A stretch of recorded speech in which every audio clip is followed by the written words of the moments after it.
Olá, me chamo Marcele Figueiredo e hoje eu vou dar início ao conteúdo do Estatuto dos Refugiados de 1951 para a disciplina de Direito Internacional Público, juntamente com os alunos Elias Ventura e Evelyn Catana. Primeiramente, eu vou começar conceituando o Estatuto e falando acerca das disposições gerais. Olá, me chamo Marcele Figueiredo, estudante do 7º período do curso de Direito, e hoje explicarei o artigo 1 ao 17 do Estatuto dos Refugiados. Primeiramente, vou começar dizendo o que é o Estatuto dos Refugiados e qual a sua finalidade. Esse estatuto, também conhecido como Convenção de Genebra sobre o Estatuto dos Refugiados, é um tratado internacional que define quem é considerado refugiado e estabelece os direitos e obrigações dos Estados em relação a essas pessoas. Bem, a Convenção foi adotada em 28 de julho de 1951 e entrou em vigor em 22 de abril de 54. Ela foi criada em resposta às necessidades de proteção dos refugiados após a Segunda Guerra Mundial. O Estatuto define refugiado como alguém que tem um medo que é alimentado por perseguição por motivos de raça, religião, nacionalidade, pertencimento a um determinado grupo social e opinião política. Ou uma pessoa que está fora de sua nacionalidade e não pode ou não quer regressar a ela devido a esse medo. O Estatuto estabelece quem são os refugiados e a definição do termo refugiado. Ela pode se aplicar a pessoas que, em consequência dos acontecimentos ocorridos antes de 1º de janeiro de 1951 e temendo ser perseguida por motivos de raça, religião, racionalidade, grupo social ou opiniões políticas, se encontra fora do seu país de sua nacionalidade e não pode, ou em virtude desse temor, não quer valer-se da proteção desse país. Ou que, se a pessoa que não tem nacionalidade e se encontra fora do país no qual tinha sua residência habitual em consequência de tais acontecimentos, não pode, ou devido ao referido temor, não quer voltar a ele.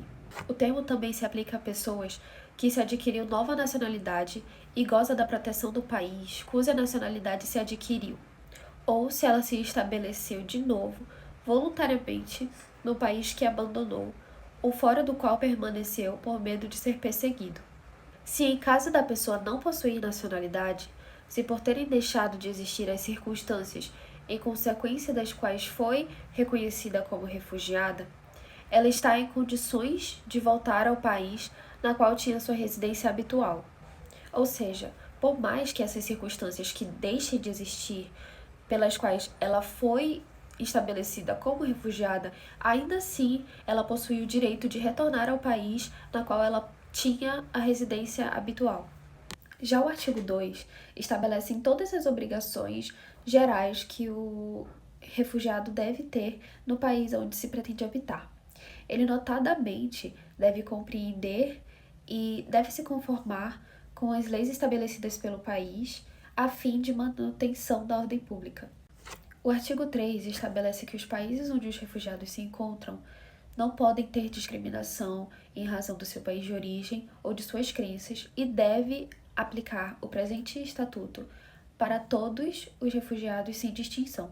O artigo 4º fala sobre a liberdade de religião dentro do país onde os refugiados estão, ou seja, os estados contratantes devem proporcionar aos refugiados em seu território um tratamento ao menos tão favorável quanto o que é proporcionado aos nacionais no que concerne à liberdade de praticar a sua religião.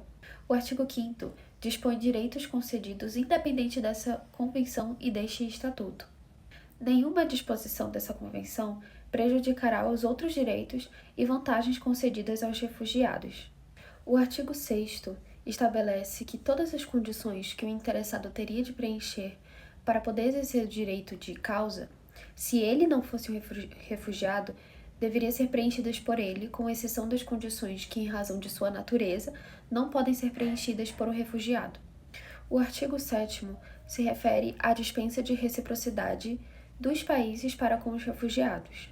Essa dispensa de reciprocidade se refere a garantias de direitos e benefícios mesmo que não haja reciprocidade em relação ao seu país de origem. os estados contratantes são obrigados a conceder a esses grupos os mesmos direitos e benefícios que concedem aos estrangeiros em geral.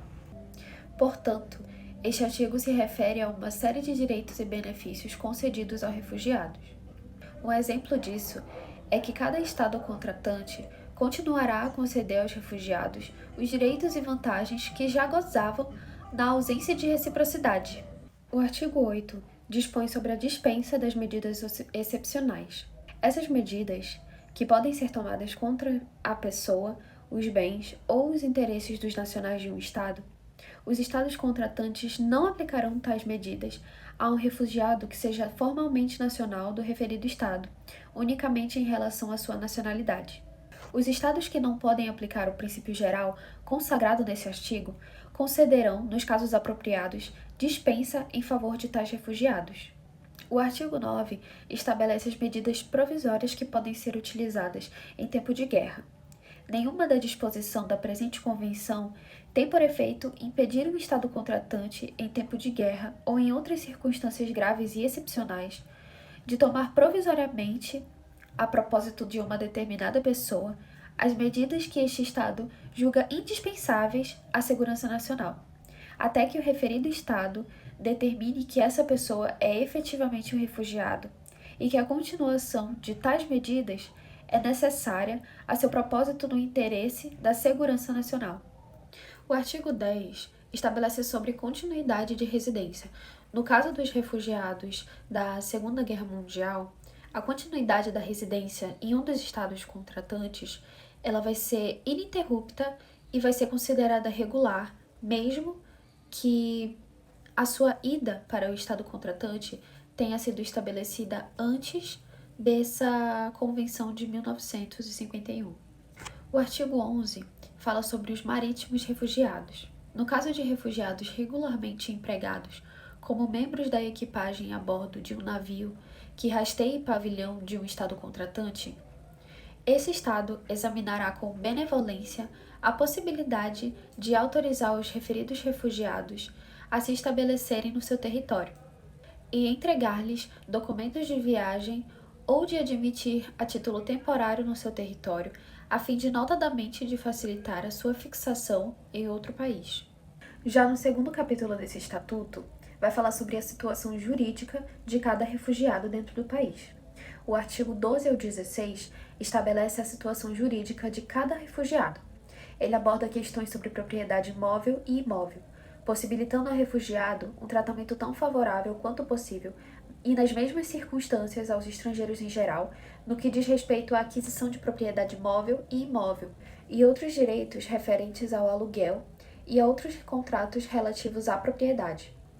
Também aborda sobre a propriedade intelectual e industrial em relação à produção de desenhos, modelos, marcas de fábricas, nomes comerciais e proteção de propriedade literária, artística e científica, bem como aos direitos individuais relativos a essa propriedade intelectual. O artigo 15 fala sobre os direitos de associação, ao que diz respeito a associações sem fins lucrativos e sindicatos profissionais. Agora, quanto ao judiciário e direitos judiciais, o artigo 16 aborda o direito de estar em juízo, estabelecendo que os refugiados teriam livre acesso aos tribunais, gozando dos mesmos tratamentos que uma pessoa nacional, inclusive a assistência judiciária. E para finalizar a minha apresentação, vou explicar sobre o artigo 17, que dispõe sobre as questões profissionais remuneradas do refugiado. Os estados contratantes darão tratamento mais favorável aos refugiados e nas mesmas circunstâncias dos nacionais, no que diz respeito ao exercício de uma atividade profissional assalariada. O Estatuto dos Refugiados, agora dia 28 de julho de 2025, fará 74 anos de sua existência. O mesmo foi assinado em 28 de julho em Genebra, tendo seus textos em inglês e francês. Tendo suas cópias autênticas, o original ficaria nos arquivos da Organização das Nações Unidas e as cópias autênticas enviadas para todos os estados contratantes, ou seja, todos os estados membros. E conforme o dispositivo no seu artigo 39, os estados não membros, os estados não contratantes também receberiam uma cópia. Os estados contratantes se comprometem a cooperar com o Alto Comissariado das Nações Unidas para os Refugiados. Tudo aquilo que estiver no exercício dessa função sobre os refugiados, os estados contratantes se comprometem em cooperar para que haja uma fiscalização, uma supervisão de tudo aquilo que foi assinado nessa convenção, para que tudo seja cumprido conforme a Convenção do Estatuto dos Refugiados. A fim de permitir que o Alto Comissariado ou qualquer outra instituição das Nações Unidas que venha a lhe suceder também, os estados contratantes se comprometem a fornecer-lhe os dados, as informações. Que seriam essas informações? Seriam relativas ao Estatuto, seria relativa à Convenção, tudo aquilo que está na Convenção, tudo aquilo que foi acordado, seria referente às leis do Estatuto e o regulamento. Esses estados, eles comunicariam às Nações Unidas.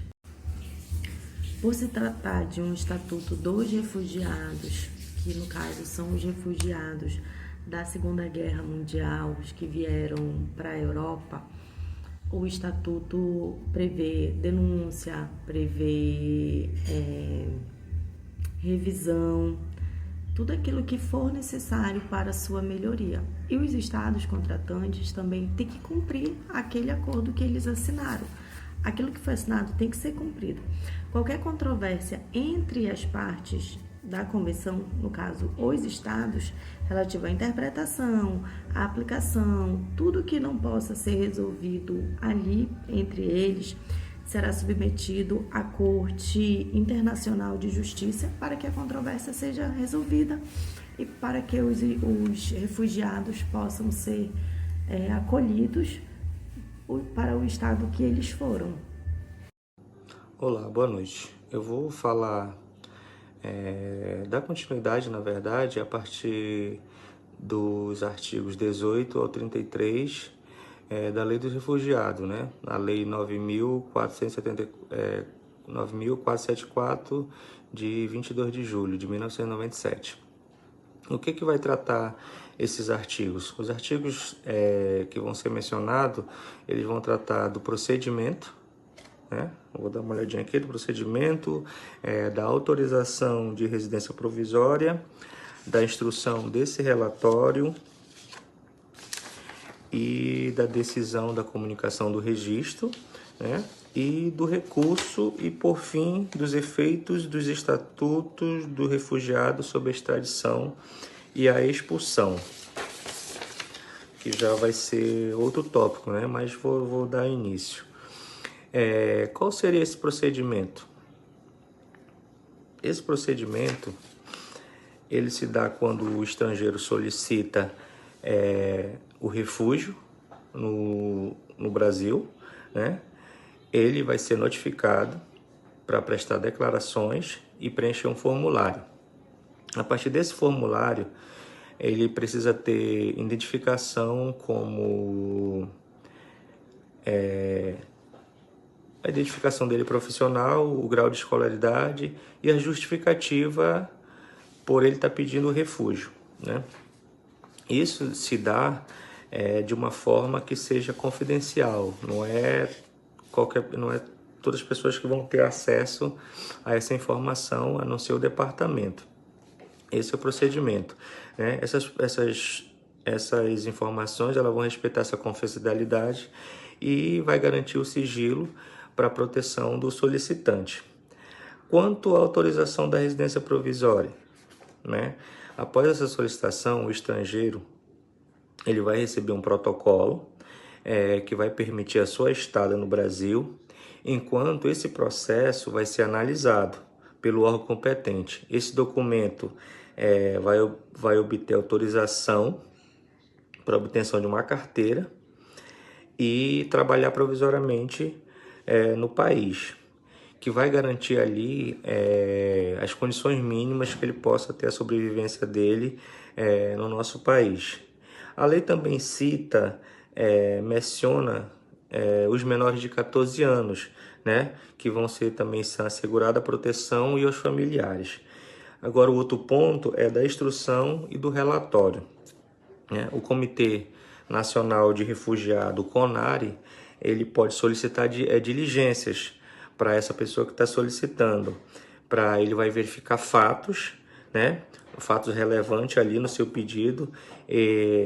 Após isso, a autoridade competente vai conduzir, né, as verificações, respeitando também o princípio da confidencialidade. E ao término da instrução, vai ser elaborado um relatório que será encaminhado para a decisão. Quando vier a decisão, que já é o próximo ponto, ele vai ser, se for reconhecido, ele vai ter o conhecimento da condição do refugiado e vai ser fundamentado ali tudo bonitinho para caso de aprovação. Tendo aprovação, o solicitante é registrado na Polícia Federal, ele assina um documento, ele assina um termo de responsabilidade e ele pode solicitar os documentos dele a partir desse registro aqui na Receita Federal. Isso, na Polícia Federal. Se caso for negado, ele ainda pode pedir para...